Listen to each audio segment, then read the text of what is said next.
विधि शास्त्र एवं विधि के सिद्धांत।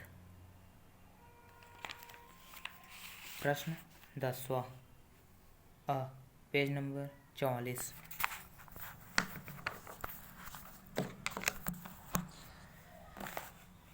ऑस्टिन के विधि के सिद्धांत की आलोचनात्मक व्याख्या कीजिए। विधि शास्त्र की विश्लेषणात्मक पद्धति की विवेचना कीजिए। विधि संप्रभु का आदेश है, विवेचना कीजिए। जॉन ऑस्टिन का विश्लेषणात्मक पद्धति का प्रवर्तक माना जाता है। ऑस्टिन की अंग्रेजी विधि शास्त्र का पिता समझा जाता है। ऑस्टिन के द्वारा लंदन विधि शास्त्र विश्वविद्यालय में दिए गए इसके व्याख्यान दी प्रोविंस ऑफ ज्यूरिस्प्रूडेंस डिटरमिन्स शीर्षक के अंतर्गत प्रकाशित हुए। ऑस्टिन ने अपने व्याख्याओं में विधि के प्रकृति तथा उसकी उचित परिधि का विवेचन किया। ऑस्टिन ने विधि के शास्त्रों की विवेचना भी की तथा आंग्ल विधि प्रणाली का विश्लेषण प्रस्तुत किया। ऑस्टिन द्वारा अपनाई गई रीति विश्लेषणात्मक रीति कहलाती है। ऑस्टिन ने अपना अध्ययन क्षेत्र केवल सुस्पष्ट विधि तक ही सीमित रखा। अतः ऑस्टिन के द्वारा प्रवर्तित विचारधारा अनेक नामों से पुकारी जाती है, जैसे विश्लेषणात्मक,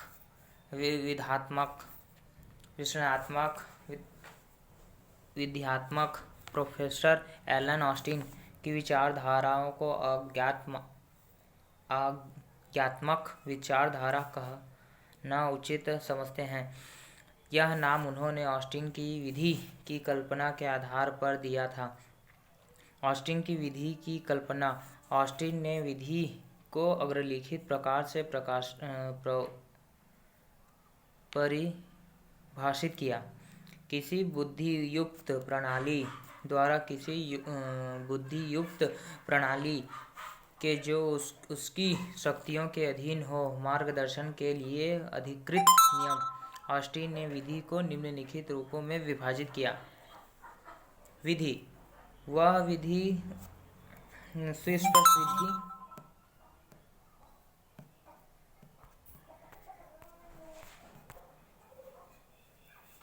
सुस्पष्ट विधि अर्थात वे विधियां जो सुस्पष्ट नैतिकता अर्थात वे विधियों जो मनुष्य के द्वारा राजनीतिक श्रेष्ठ के रूप में या उस श्रेष्ठ के द्वारा प्रदत्त अधिकारों के अनुसरण में नहीं बनाई गई। विधियों दो भागों में विभाजित की जा सकती हैं। पहला, दैवीय विधियां।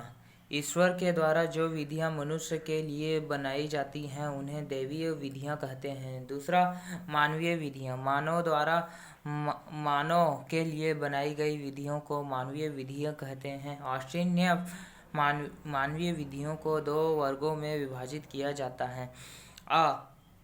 सुस्पष्ट विधि। सुस्पष्ट विधि वे विधियां होती हैं जो राजनीतिक रूप से श्रेष्ठ व्यक्तियों द्वारा अपनी हैसियत में अथवा राजनीतिक रूप में श्रेष्ठ न होने वाले व्यक्तियों द्वारा परंतु राजनीतिक रूप में श्रेष्ठ द्वारा प्रदत्त अधिकारों के अनुसरण में बनाई जाती हैं। केवल यही विधियां विधि शास्त्र की विषय सामग्री होती है।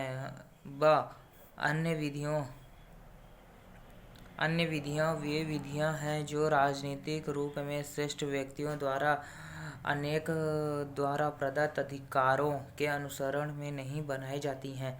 उचित रूप से विधि कही जाने वाली विधियों के सामान्य शीर्षकों में सर्वप्रथम दृश्य द्वारा विधियां को रखा गया है, जिसमें फैशन, अंतरराष्ट्रीय विधि इत्यादि आती है। इसी प्रकार कतिपय अन्य नियम भी हैं जिन्हें रूपक विधियां कहते हैं, जो प्रकृति की समानता प्रदर्शित करती है। ऑस्टिन ने विधि को संप्रभु का आदेश कहा है। ऑस्टिन के मतानुसार विधि उचित या अनुचित पर आधारित न होकर संप्रभु शक्ति के आदेशों पर आधारित है। अतः ऑस्टिन का उचित मत है कि विधि का आधार संप्रभुता व्यक्ति या व्यक्तियों की शक्तियों में निहित है। इसी को इन्हें विधि का आदेशात्मक सिद्धांत कहा है। ऑस्टिन के आदेशात्मक सिद्धांत के अंतर्गत निम्नलिखित 3 तत्व होते हैं। आदेश, दूसरा संप्रभु अनुशासित आदेश। ऑस्टिन के अनुसार विधि संप्रभु का आदेश है। ऑस्टिन के अनुसार आदेश राज्य की उस इच्छाओं की अभिव्यक्ति है जो प्रजा के से किसी कार्य को करने या न करने की आकांक्षा करें। इस इच्छा की अभिव्यक्ति प्रार्थना के रूप में नहीं होती है। संप्रभु का आदेश 2 प्रकार का हो सकता है, सामान्य आदेश एवं विशिष्ट आदेश। सामान्य आदेश वह है जो सभी व्यक्तियों के प्रति सभी समय समान रूप से जारी किया जा सकता है तथा उस समय तक प्रभावशील रहता है जब तक कि उसका निरसन न किया जाए या उसे समाप्त न किया जाए। विशिष्ट आदेश कुछ विशिष्ट व्यक्तियों के लिए सभी समय के लिए या सभी व्यक्तियों के प्रति कुछ समय के लिए किया जाता है। ऑस्टिन ने सामान्य आदेशों को सुस्पष्ट विधि कहा है। ऑस्टिन के अनुसार सुस्पष्ट विधि की निम्नलिखित विशेषताएं होती हैं।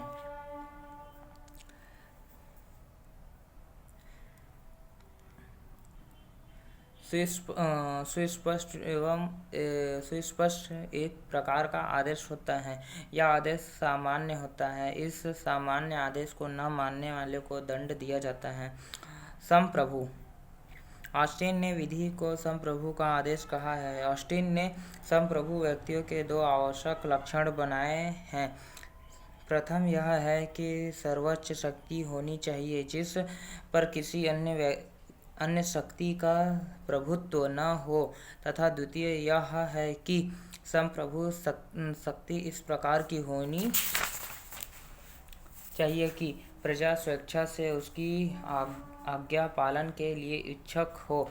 ऑस्टिन ने संप्रभु की परिभाषा निम्न प्रकार से दी गई है। यदि कोई सुनिश्चित वरिष्ठ व्यक्ति जो किसी अन्य समान वरिष्ठ व्यक्ति की आज्ञा का पालन करने का आदि न हो और किसी समाज विशेष का अधिकांश लोगों द्वारा उसकी आज्ञाओं का पालन किया जाता है, तो ऐसा सुनिश्चित वरिष्ठ व्यक्ति उस समाज का प्रभुधारी होगा और वह समाज राजनीतिक एवं स्वतंत्र समाज कहलाएगा।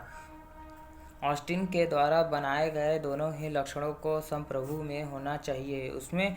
इसमें से किसी एक के अभाव में वह संप्रभु नहीं हो सकता। तीसरा, अनुशासित। ऑस्टिन ने अपने आदेशात्मक सिद्धांत में यह स्पष्ट किया है कि संप्रभु के आदेश मात्र ही विधि का रूप धारण नहीं करते जब तक कि उनके पीछे कोई अनुशासित न हो। इस प्रकार के आदेश जिनका पालन न करने पर या जिनका उल्लंघन होने दोषी व्यक्ति को दंड देने की व्यवस्था न हो, सही अर्थ में विधि नहीं कहे जा सकते। ऑस्टिन के अनुसार आदेश के साथ अनुशासित के जुड़े रहने पर ही इन आदेशों को सुस्पष्ट विधि कहा जा सकेगा। ऑस्टिन के विधि के सिद्धांत की आलोचना। ऑस्टिन के विधि के सिद्धांत की निम्नलिखित रूपों में आलोचनाएं हुई हैं। पहला, जैसे कि ऑस्टिन का मत है कि विधि संप्रभु का आदेश है, यह बात ऐतिहासिक तथ्यों के द्वारा समर्थित नहीं है। प्राचीन काल में श्रेष्ठ का आदेश नहीं वरन रूढ़ियाँ मनुष्यों के आचरण को नियमित करती थी। राज्य के अस्तित्व में आ जाने के पश्चात भी रूढ़ियों आचरण को नियमित करती रही हैं। इसी आधार पर रूढ़ियों को भी विधि शास्त्र के अध्ययन में सम्मिलित किया जाना चाहिए, किंतु ऑस्टिन ने रूढ़ियों को उपेक्षित की। दूसरा, वह विधियों जो अज्ञानात्मक रूप स्वरूप की होती हैं तथा सिर्फ विशेषाधिकार प्रदत्त करती हैं, जैसे वसीयत अधिनियम, जो वसीयत दस्तावेज के लेखन की रीति प्रतिपादित करता है जिससे कि इसका विधिक प्रभाव हो सके, ऑस्टिन की विधियों की परिभाषाओं के अंतर्गत नहीं आती हैं। तीसरा, संविधान के अन्वेषण को जो अनिवार्य रूप से प्रवर्तित होती हैं, यद्यपि वे न्यायालय द्वारा प्रवर्तनीय नहीं होती हैं। ऑस्टिन की परिभाषा के अनुसार विधि नहीं कहेंगे, यद्यपि वे विधि हैं तथा विधि शास्त्र के अध्ययन की विषय वस्तु है। चौथा, ऑस्टिन के सिद्धांत में न्यायाधीशों के द्वारा नियमित विधि के लिए कोई स्थान नहीं है। अपने कार्य को करने में न्यायाधीश विधि का निर्माण करते हैं। पांचवा, ऑस्टिन ने अंतर्राष्ट्रीय विधि को सुस्पष्ट नैतिकता के अंतर्गत रखा है। विधि का मुख्य तत्व अनुशासित है, जिसका अंतर्राष्ट्रीय विधि में अभाव है, किंतु अब केवल यही से विधि कहे जाने से वंचित नहीं करेगा। आज के आधुनिक युग में अंतर्राष्ट्रीय विधि को भी विधि माना जाता है, अतः ऑस्टिन की परिभाषा के अनुसार विधि की एक महत्वपूर्ण शाखा विधि शास्त्र के अध्ययन से अपरिवर्तित हो जाएगी।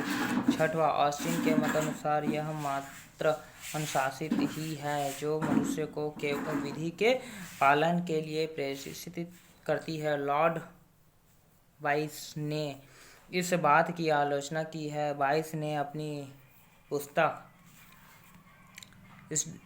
Students in history and juris में निश्चितता, सहानुभूति, समादर, भय एवं तर्क को संक्षेप में उन हेतु के रूप में वर्णित किया है जो किसी मनुष्य को विधि का पालन करने के लिए प्रेरित करते हैं।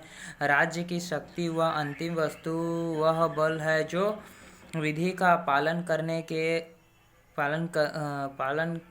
के विधि संप्रभु का आदेश है। यह दर्शित करता है कि जैसे संप्रभु समाज के ऊपर उससे पृथक रूप में स्थित है और अपने मनमाने आदेश देता है, यह मत विधि को कृत्रिम बनाता है और विधि के स्वभावतः विकसित स्वरूप को ध्यान नहीं रखता है। संप्रभु समाज या राज्य का एक अभिन्न अंग है और उनके आदेश संगठित समाज के आदेश हैं। आधुनिक समय में राज्य स्वयं संप्रभुक है और विधि जनता की सामान्य इच्छाओं के अतिरिक्त और कुछ नहीं है, अतः विधि को समादेश नहीं कहा जा सकता है।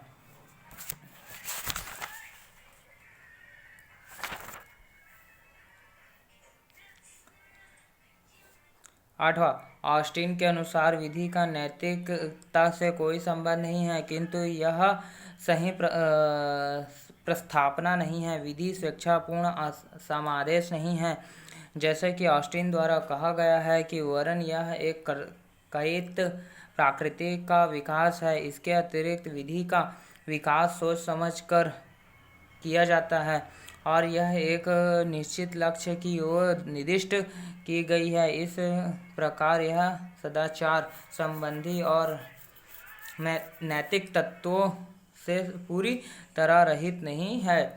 ऑस्टिन ने विधि के इस पहलू पर ध्यान नहीं दिया।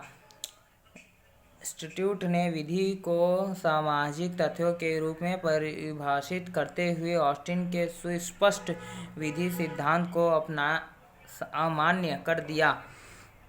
ड्यू के मतानुसार सुस्पष्ट विधि जैसी कोई वस्तु ही नहीं है। ड्यू ने समाज की आवश्यकताओं को ही विधि का मूल आधार माना है। उनके अनुसार विधि को राज्य की संप्रभु शक्तियों पर आधारित करना उचित नहीं है। ऑस्टिन की तरह बेथम भी प्राकृतिक विधियों के सिद्धांत के घोर विरोधी थे। बेथम ने तात्विक तथा ऐतिहासिक विधि शास्त्र की कटु आलोचना करते हुए अपने विधि संबंधी विचारों को उपयोगितावाद पर आधारित किया। बेथम ने ऑस्टिन के इस विचार से सहमति व्यक्त की है। विधि राज्य की देन है, किंतु विधि की वैधता के विषय में उसकी धारणा ऑस्टिन से पूरी तरह भिन्न थी। बेथम के मतानुसार विधि की वैधता की जांच उच्चतर सिद्धांत के आधार पर की जानी चाहिए। यह उच्चतर सिद्धांत है किसी विधि की उपयोगिता। अतः बेथम का उपयोगितावाद का सिद्धांत उसे ऑस्टिन से अलग कर देता है।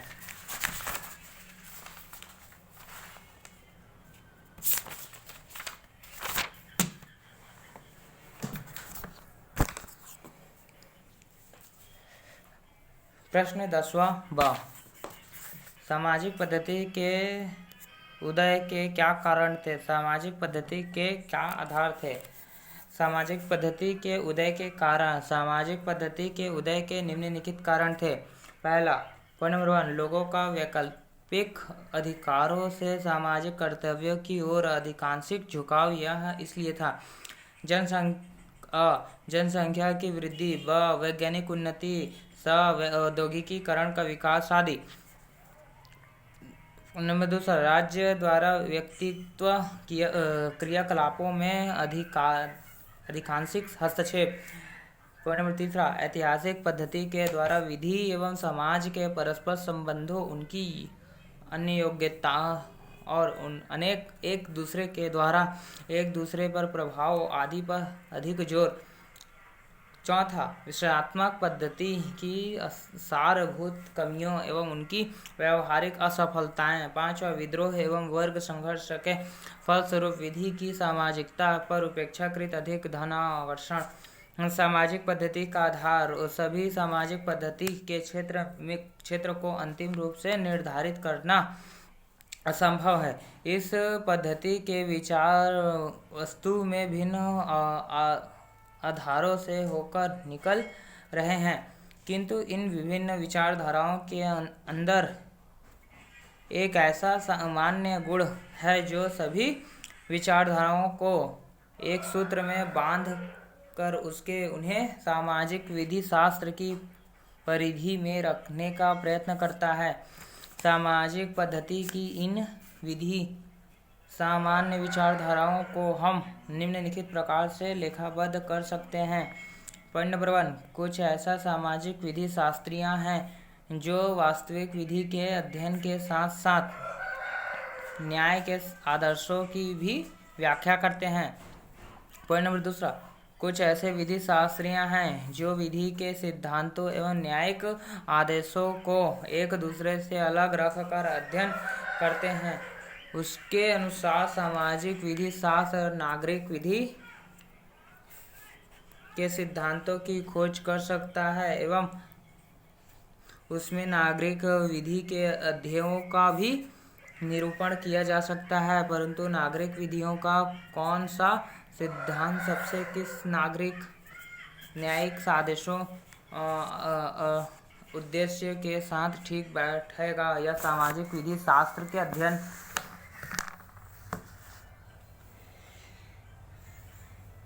तीसरा, इस पद्धति के अधीन एक नए प्रकार की आत्मकथा पद्धति भी अपनाई गई है। इस नई आदर्शात्मक पद्धति के अनुयायी भी नैतिक आदर्श एवं नागरिक विधियों के संबंध पर जोर देता है तथा इन दोनों को मिलकर अध्ययन करते हैं। इनके आदर्श अमूर्त एवं नवात्मक स्वरूप के नहीं हैं। उनके आदर्श एवं नैतिक मूल्य सामाजिक तथ्यों और हितों के रूप में व्यक्त किए गए हैं। चौथा, यदि उपरोक्त उल्लेखित नैतिकता के सिद्धांतों को सामाजिक विधि शास्त्र की न्याय शाखा से अलग कर दिया जाए, जो शेष बचेगा वह केवल पद्धति से संबंधित होगा। इस पद्धति का एकमात्र उद्देश्य यह व्याख्या करना होता है कि विधि कैसे कार्य करती है।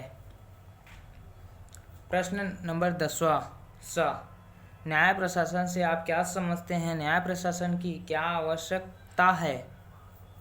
न्याय प्रशासन विधि तथा न्याय को एक दूसरे का पूरक कहा जाता है। विधि का प्रमुख उद्देश्य समाज में न्याय स्थापित करना है, अतः न्याय प्रशासन ही विधि का मुख्य विषय है। सामंत ने न्याय प्रशासन को परिभाषित किया है। उन्होंने कहा है कि राजनीतिक समुदाय में राज्य की नैतिक शक्तियों द्वारा अधिकारों अथवा न्याय का अनुरक्षण करना ही न्याय प्रशासन कहलाता है। विधि एवं न्याय के परस्पर संबंधों के महत्व के विषय में पास्कल ने लिखा है कि शक्ति के बिना न्याय प्रभावहीन होता है तथा न्याय बिना शक्ति निरंकुश होती है। बिना शक्ति न्याय एक काल्पनिक धारणा मात्र रहता है, क्योंकि समाज के वांछनीय तत्वों पर निरंतर निर्णय रखने के लिए शक्ति आवश्यक है। इस तरह न्याय के बिना सशक्त दोष सिद्ध मानी जाती है। इस तर्क से पास्कल का आशय यह है कि विधि के बगैर न्याय नहीं किया जा सकता। इस प्रकार बिना न्याय के विधि की सत्ता बेकार है। अनेक विद्यमान न्याय को इतना महत्व देते हैं कि उसे विधि का आदर्श मानते हैं। सिरो ने कहा है कि कानून का पालन ही न्याय है। विधि को लागू करने वाली संस्थाएं न्याय एवं विधि को लागू करने वाला व्यक्ति न्यायाधीश कहते हैं। न्याय प्रशासन की आवश्यकता पद्धति विचारक जेमी टेलर के मतानुसार यदि मनुष्यों में तर्क बुद्धि नहीं होती है एवं उन पर एक उच्चतर शक्ति नहीं होती तो भेड़ियों का झुंड मनुष्य के झुंड की तुलना में अधिक शांत और एकमत होता। अभिप्राय यह है कि मनुष्य में तर्क बुद्धि होने के कारण वह अपने हितों, इच्छाओं एवं आकांक्षाओं की पूर्ति के लिए प्रयत्नशील रहता है। इसलिए इसमें आपसी टकराव एवं संघर्ष की स्थिति अक्सर उत्पन्न हो जाती है। अतः राज्य की शक्तियों का भय समाज में व्यक्त हो एक साथ रखता है, उनके अधिकारों की रक्षा करने के लिए अति आवश्यक है, जिससे न्याय की स्थापना की जा सके। न्याय प्रशासन में विधि की आवश्यकता को समझने के लिए हॉब्स ने कहा है कि समाज की प्रगति अवस्था में मनुष्य का जीवन दुखविहीन तथा एक सामान्य तथा इसका यह कारण था कि शक्तिशाली व्यक्ति कमजोर व्यक्ति के हितों एवं अधिकारों पर